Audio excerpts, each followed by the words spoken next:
కొరింథీయులకు వ్రాసిన 2వ పత్రిక 7వ అధ్యాయము. ప్రియులారా, మనకు ఈ వాగ్దానములు ఉన్నవి గనుక దేవుని భయముతో పరిశుద్ధతను సంపూర్తి చేసుకొనుచు శరీరమునకును ఆత్మకును కలిగిన సమస్త కల్మషము నుండి మనలను పవిత్రులనుగా చేసుకుందాము. మమ్మును మీ హృదయములలో చేర్చుకొనుడి. మేమెవనికి అన్యాయము చేయలేదు, ఎవనిని చెరపలేదు, ఎవనిని మోసము చేయలేదు. మీకు శిక్షావిధి కలుగవలెనని నేనిలాగు చెప్పలేదు. చనిపోయినా గాని జీవించినా గాని మీరును మేమును కూడా ఉండవలెననియు మీరు మా హృదయములలో ఉన్నారనియు నేను లోగడ చెప్పితిని కదా. మీ ఎడల నేను బహుధైర్యముగా మాట్లాడుచున్నాను. మిమ్మును గూర్చి నాకు చాలా అతిశయము కలదు. ఆదరణతో నిండుకొని ఉన్నాను. మా శ్రమ అంతటికీ మించిన అత్యధికమైన ఆనందముతో ఉప్పొంగుచున్నాను. మేము మాసిదోనియాకు వచ్చినప్పుడును మా శరీరము ఏమాత్రమును విశ్రాంతి పొందలేదు. ఎటుబోయినను మాకు శ్రమయే కలిగెను. వెలుపట పోరాటములు, లోపట భయములు ఉండెను. అయినను దీనులను ఆదరించు దేవుడు తీతు రాక వలన మమ్మను ఆదరించెను. తీతు రాక వలన మాత్రమే కాకుండా అతడు మీ అత్యాభిలాషను, మీ అంగలార్పును, నా విషయమై మీకు కలిగిన అత్యాసక్తిని మాకు తెలుపుచు తాను మీ విషయమై పొందిన ఆదరణ వలన కూడా మమ్మను ఆదరించెను. గనుక నేను మరి ఎక్కువగా సంతోషించితిని. నేను వ్రాసిన పత్రిక వలన మిమ్మును దుఃఖపెట్టినందున విచారణ పడను. నాకు విచారము కలిగినను ఆ పత్రిక మిమ్మును స్వల్పకాలము మట్టికే దుఃఖపెట్టినని తెలుసుకొని ఉన్నాను.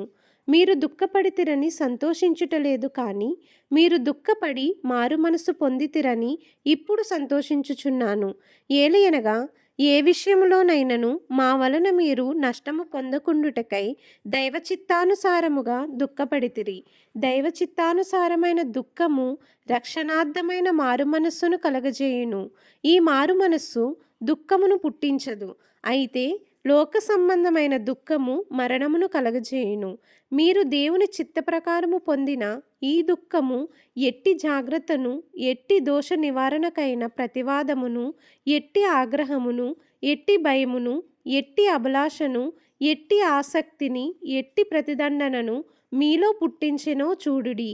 ఆ కార్యమును గూర్చి సమస్త విషయములలోనూ మీరు నిర్దోషులై ఉన్నారని రుజువుపరచుకొండిరి. నేను మీకు వ్రాసినను ఆ దుష్కార్యము చేసిన వాని నిమిత్తము వ్రాయలేదు. వాని వలన అన్యాయము పొందిన వాని నిమిత్తమైనను వ్రాయలేదు. మా ఎడల మీకున్న ఆసక్తి దేవుని ఎదుట మీ మధ్య బాహాటమగుటకే వ్రాసితిని. ఇందుచేత మేము ఆదరింపబడితిమి. అంతేకాదు, మాకు ఈ ఆదరణ కలిగినప్పుడు తీతు యొక్క ఆత్మ మీ అందరి వలన విశ్రాంతి పొందినందున అతని సంతోషము చూచి మరి ఎక్కువగా మేము సంతోషించితిమి.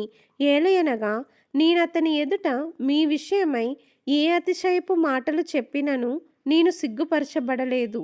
మేమెలాగూ అన్నిటినీ మీతో నిజముగా చెప్పితిమో అలాగే మేము తీతు ఎదుట మీ విషయమై చెప్పిన అతిశయపు మాటలు నిజమని కనబడెను.